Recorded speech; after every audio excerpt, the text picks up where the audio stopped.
There is a particular kind of silence that follows a man who has already lost most of what he loved. Not the silence of peace. The silence of someone still standing, barely, at the edge of something they cannot afford to survive. Daniel Cross stood in front of a dead garage on Sydenham Road, Marrickville, on a Tuesday morning in late April 2026, and he felt that silence like a hand on his chest.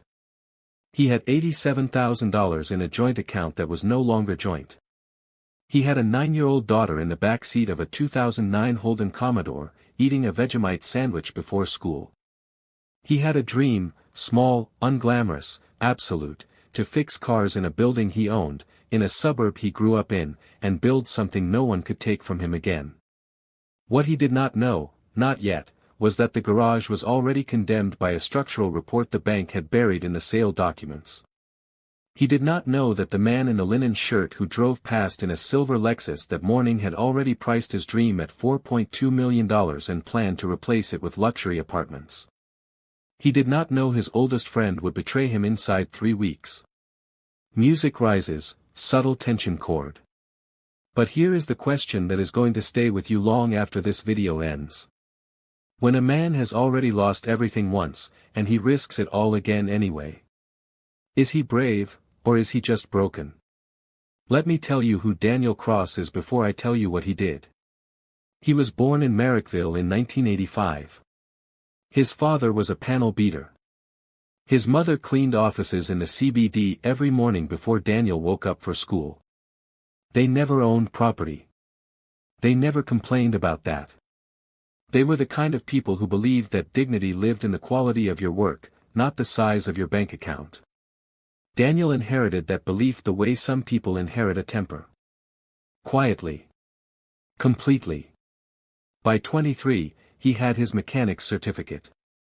By 28, he had a business, shared, with his then best friend Trent Daly, in a rented workshop in St. Peter's. By 33, he had a wife named Sandra, a daughter named Lily, and a life that looked, from the outside, like something earned. Then, at 37, the same year the rented workshop lease was not renewed, Sandra left. She did not leave for a stranger. She left for Trent. Now, I want you to sit with that for a moment. Because when this story begins, Daniel Cross has already survived something that would have ended most men. He did not drink himself to sleep. He did not disappear into bitterness. He took Lily, moved into a 2-bedroom unit in Dulwich Hill, and drove rideshare 3 nights a week while he looked for a way back. The garage on Sydenham Road appeared on a commercial listing in February 2026. 340 square meters. Corner lot. Flood damaged in the 2024 storms. No current tenant. Listed at $610,000, cheap, for Marrickville, in a market that had not stopped climbing. The agent described it as a blank canvas with exceptional bones. Daniel called Trent. Yes, that Trent. Because here is the thing about men who grew up together, there is a kind of loyalty that survives even betrayal. Or at least, Daniel thought there was.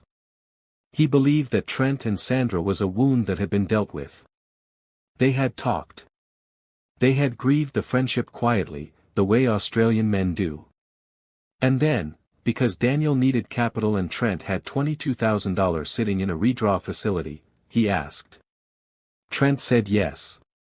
The combined $109,000, $87,000 from Daniel's savings, $22,000 from Trent, was enough for the deposit and first 3 months of operating costs. Settlement was confirmed on March 14, 2026. Daniel drove to the garage at 7:30 that morning. He sat in the Commodore for 11 minutes before he got out. He didn't cry. He wasn't that kind of man. But when Lily called him from school at lunchtime to ask how it went, he said, "I think we're going to be all right, mate." He had no idea what was already wrong. 3 days after settlement, Daniel received a voicemail from a structural engineer named Phil Coughlin. Phil had been contracted by the previous owner's insurer to assess flood damage in 2024. His report, which should have been disclosed to any buyer, had been marked, pending review, and was never attached to the sale documents. Phil had one question for Daniel. Did your conveyancer flag the load-bearing column failure on the eastern wall? Because mate, that building's been condemned since November. Daniel had paid $610,000 for a building the bank had known was structurally compromised. The loan had settled. The insurance had been taken out. The building had been sold, painted crack and all. And Daniel had exactly $2,100 left in his account. Here is something they don't tell you about resilience. It is not a feeling. It is a decision made in the dark before the feeling catches up. Daniel did not call his lawyer first. He did not call a real estate agent, or a journalist, or his mother. He called a structural engineer he found on a construction forum at 11 p.m., a retired builder named Gus Papadimitriou, who came out the next morning, walked the wall, and gave Daniel a solution. Steel props. Temporary certification. Enough to operate, legally, for 6 months while a proper remediation plan was drafted. Cost, $9,400. Which Daniel did not have. Gus charged him $400 for the inspection. He invoiced the remaining $9,000 with a payment term of, whenever you can, son. The garage opened for business on April 3, 2026. Daniel Cross, sole operator, working 6 days a week, 14 hours a day. Lily came to the garage every afternoon after school, did her homework on a fold-out table behind the reception counter, and handed Daniel tools without being asked. She had learned, at 9 years old, that this was love in their language. Word spread the way it always does in inner Sydney, through cafes, through the mothers' groups, through the guys at the hardware store on Illawarra Road. By the 4th week, Daniel had 11 regular clients, 2 fleet accounts through a local plumber, and a waiting list for a week out. He was not yet breaking even. But he was moving. On the morning of April 28, a council inspector arrived at the garage. Her name was Teresa Okonkwo. She was polite, thorough, and visibly uncomfortable with the paperwork she was carrying. A noise complaint had been filed. The complaint, lodged through a third-party legal firm, cited persistent mechanical noise outside permitted hours, chemical storage in proximity to residential boundaries, and visual obstruction of the public footpath. Daniel had not operated outside permitted hours once. His chemical storage was fully compliant, he'd had it checked specifically before opening. The footpath obstruction referred to a single traffic cone he moved to a chalk line inside his property boundary every morning. The complaint was not about noise. The complaint was a message. And the message was signed, through 3 layers of holding companies, by a property development entity with one beneficial owner. Graham Whitfield. Daniel stood on the forecourt after Teresa Okonkwo left and looked at the building across the street. He had never heard the name Graham Whitfield. He was about to learn everything about him. On a Thursday afternoon in early May, Lily Cross did not do her homework at the fold-out table behind the garage counter. She sat in the Commodore, in the passenger seat, and did not speak for 22 minutes. Daniel noticed. Daniel always noticed. When he finally got in beside her and asked, she looked at her hands and said. Caden said his mum said our garage is a junkyard and that you're going to get shut down. He said you're embarrassing and everyone in the street wants you to leave. Beat. Dad, are we going to lose it? I want you to understand what that question cost her to ask. Because Lily Cross had already seen her family break once. She had watched her mother leave. She had moved schools. She had changed her lunch spot, her bus route, her entire map of safe places. And now, at 9 years old, she was asking her father, with the specific precision of a child who already knows the world is unreliable, whether the one thing he had told her they were building together was going to be taken away. Daniel said. Not while I'm breathing. Not, no. Not, it'll be fine. Not while I'm breathing. If you are a parent, if you have ever made a promise to a child and felt the full weight of what that promise means, then you know what that sentence cost him. May Sutton had a habit of reading the community board outside the Newtown Library every Tuesday morning. It was how she found most of her clients, the ones who had no idea they needed a lawyer yet. A handwritten card, mechanic seeks advice, council notices and commercial property dispute. Can't afford a solicitor. Will trade car service. She rang the number that afternoon. Daniel answered covered in brake fluid and said sorry 3 times before she got a word in. May Sutton was not supposed to take this case. She had 12 open files, a lease dispute in Glebe that was eating her alive, and a pro bono budget that was already $3,000 over what her clinic could absorb. But she read Daniel's counsel notices on a Thursday evening and found 3 procedural errors in the complaint filing. Then she found the holding company structure behind the noise complaint. Then she found Graham Whitfield's development application, filed in January 2026, 2 months before Daniel's settlement, for a 24-unit residential tower on the Sydenham Road corner lot. He didn't file a noise complaint, May told her colleague the next morning. He filed a demolition notice with extra steps. May found the share transfer on a Friday afternoon. She almost missed it, it was buried in a PPSR search against the business entity. Trent Daly's $22,000 stake, a 20.18% equity share in the business, had been transferred, via a nominee agreement, to Whitfield Cornerstone Proprietary Ltd. The transfer was dated April 16. 13 days after the garage opened. May drove to the garage herself to tell him. She did not do that for clients. She had a rule about professional distance. She broke it because she had read Daniel's name on 12 documents by that point and had understood, from those documents, more about who he was than he had told her directly. She broke it because some things cannot be delivered over the phone. When she showed him the transfer document, Daniel read it twice. Then he put it down on the fold-out table, next to Lily's pencil case, and he didn't speak for a long time. When he finally did, he said, "How much of my business does Whitfield own now?" May said, "Legally, none yet. The transfer has a defect. Trent didn't have the right to sell without first right of refusal to you under the shareholder agreement. If you act fast, we can freeze it." "And Trent?" Daniel said. May paused. "That's your call," she said. "Not mine." "Beat." "He needed the money," Daniel said. Not angrily. Not defensively. With the particular exhaustion of a man who has had to understand too much about human weakness in one lifetime. "I know," May said. "Doesn't make it not a betrayal." "No," she said. "It doesn't." On May 19, the Inner West Council issued a cease and operate notice.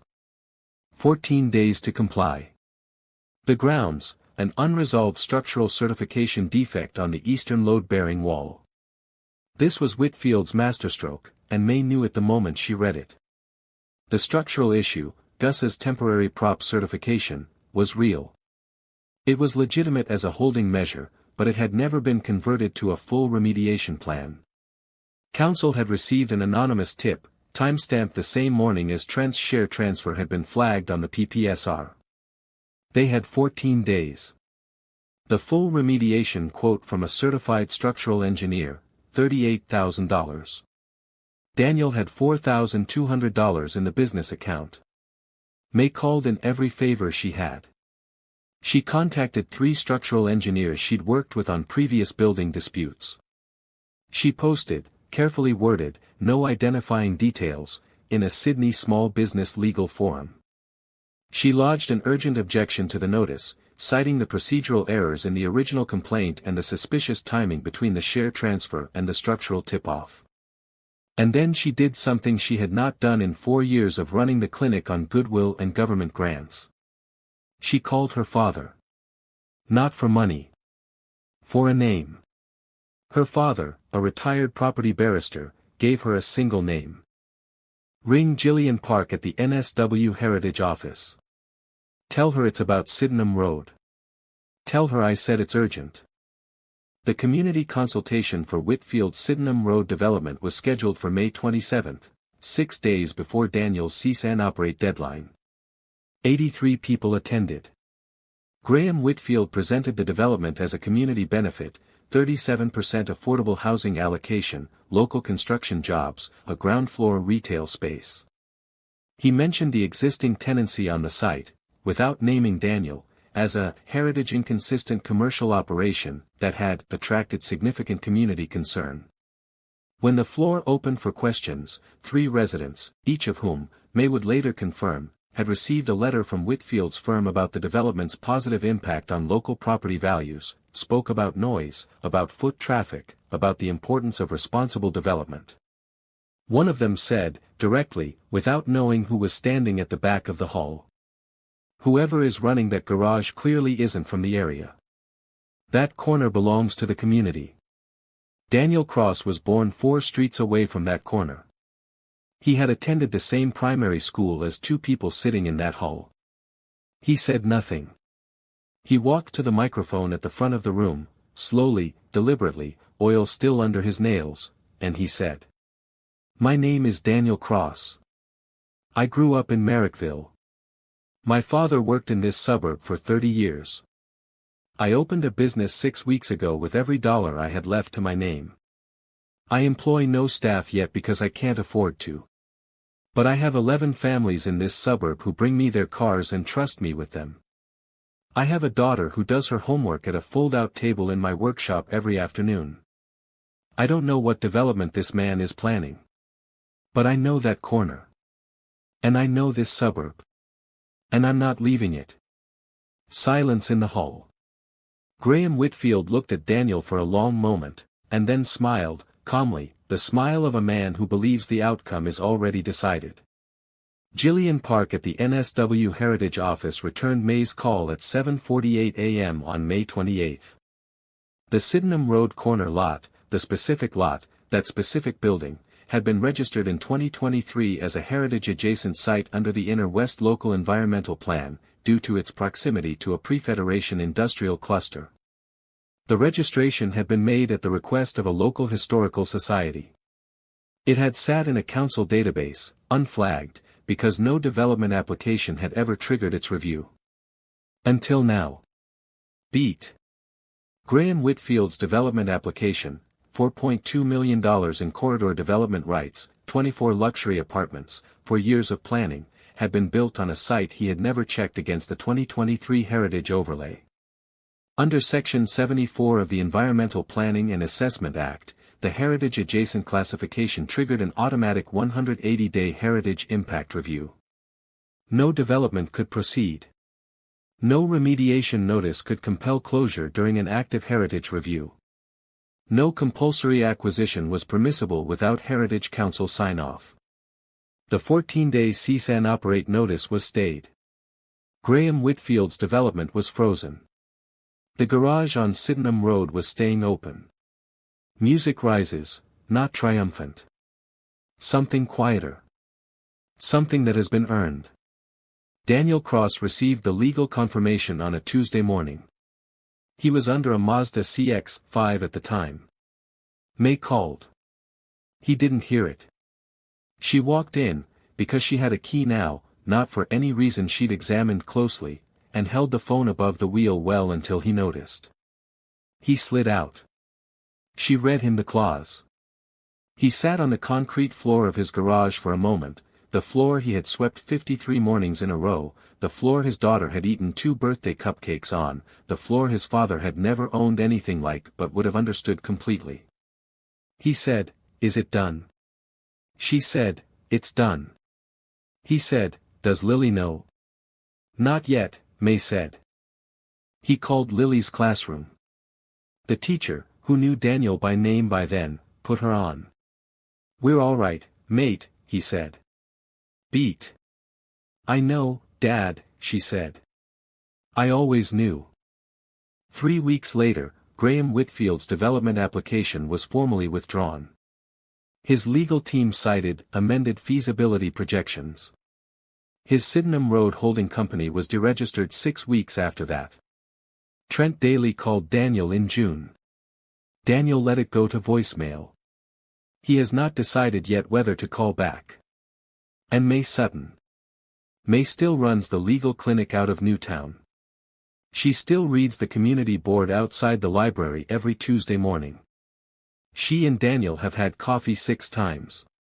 He has asked her nothing and she has volunteered nothing, and every single person in the suburb who knows them both is watching and waiting. Beat. But here is what I want you to think about, tonight, after this video ends. Graham Whitfield did not lose because he was evil. He lost because he underestimated the thing that Daniel had that he didn't. He lost because he saw a dead garage and a struggling man. He didn't see what the man had already survived. Beat. And here is the question that has no easy answer. Was it the law that saved Daniel Cross? Or was it the fact that he had already decided, months before the council notice, before the betrayal, before the public humiliation, that he was not going to leave? Because the law only had somewhere to land because Daniel was still standing. And so I want to ask you. What is the thing in your life that you have not let yourself want yet, because you are too afraid of what losing it again would cost you? Because Daniel Cross wanted it anyway. And Marrickville still smells like engine oil every morning on Sydenham Road. If this story found you at exactly the right moment, you know why. Share it with someone who needs to hear it. Drop a comment below. What was the moment in this story that hit you hardest? Was it Lily in the car? Daniel at the microphone? Or Trent's name on that transfer document? And if you haven't subscribed yet, hit that button now.